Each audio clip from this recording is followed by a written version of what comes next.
If you've ever believed that one small moment can change an entire life, then stay with this story until the very end. And don't forget to like the video and subscribe, because what happens next will stay with you long after the screen goes dark. The bell above the bakery door rang softly as snow drifted down from a gray winter sky. Inside, the warm smell of bread wrapped around everyone like a promise. Just outside the glass door stood a young woman, her hands trembling as she gathered the courage to speak. Her coat was thin, her shoes worn, and beside her stood a little girl clutching a small stuffed toy, her cheeks red from the cold. The girl looked up at the counter with hungry eyes. In a voice barely louder than the falling snow, the young woman said, "My child hasn't eaten anything. Can you share expired bread?" At that exact moment, a tall man in a tailored coat stepped inside, the kind of man people noticed without knowing why. He was the CEO of a billion-dollar company, a single father who had walked in only to buy pastries for his daughter. What he overheard stopped him in his tracks. Ethan Carter had learned how to hide his emotions behind sharp suits and calm decisions. Years ago, after losing his wife, he had buried his pain under work and responsibility, raising his little daughter Lily on his own. To the world, he was powerful, successful, untouchable. But when he heard that young woman's words, something inside him cracked. He looked at the little girl, no older than 3, hugging her toy as if it were the only warmth she had left. Ethan knelt beside Lily, asking softly if she liked bread. Lily nodded shyly.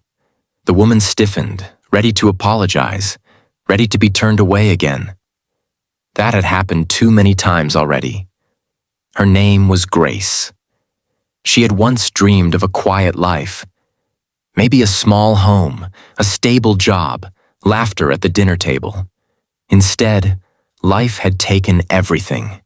Her husband had died suddenly, leaving her alone with a child and medical bills she could never catch up on. She worked wherever she could, but winter had been cruel, and that week, there was nothing left. Asking for expired bread felt like the last shred of dignity slipping through her fingers. She expected judgment. She expected silence.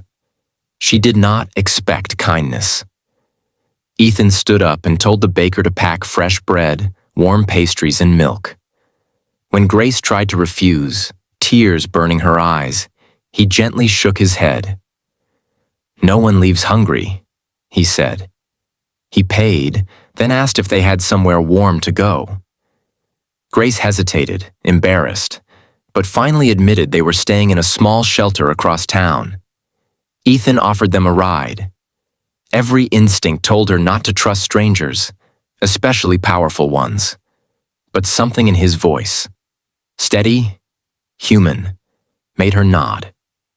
During the drive, Lily fell asleep in the back seat, crumbs on her coat, finally full. Grace stared out the window, ashamed of how quickly tears fell once she felt safe. Ethan listened.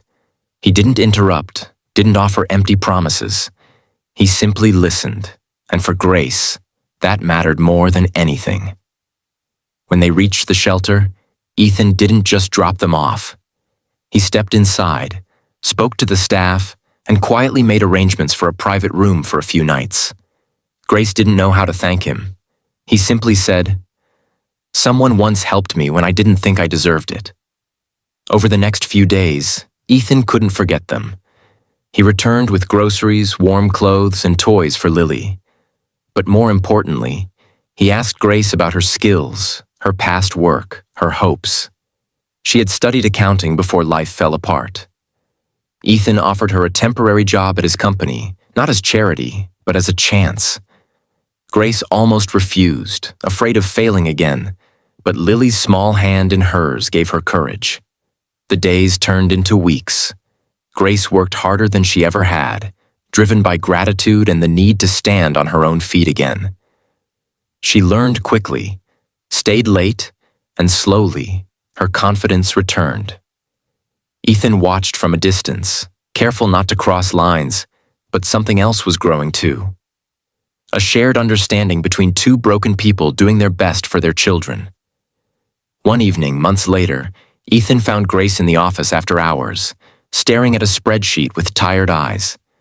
He offered coffee. They talked, not about work, but about grief, fear, and the quiet strength it takes to keep going. Grace admitted that day at the bakery had almost been her breaking point. Ethan confessed that hearing her ask for expired bread had reminded him that all his success meant nothing if he ignored the suffering right in front of him. Winter slowly faded into spring. Grace moved into a small apartment.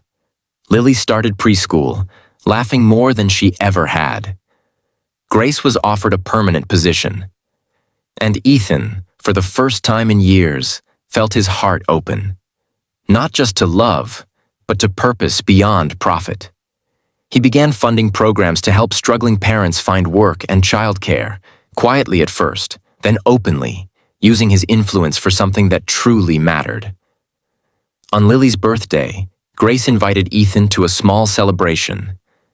There was a simple cake, balloons, and a room filled with warmth that no amount of money could buy. As Lily hugged Ethan and thanked him for the bread, he felt tears rise, unashamed. That single moment outside a bakery had changed all of them. The story didn't end with riches or miracles falling from the sky. It ended with dignity restored, kindness multiplied, and two families finding hope in each other. Because sometimes, the greatest changes don't begin with grand plans, but with listening to a trembling voice asking for expired bread. If this story touched your heart, remember to like the video, share it with someone who needs hope, and subscribe for more stories that remind us. Kindness is never expired.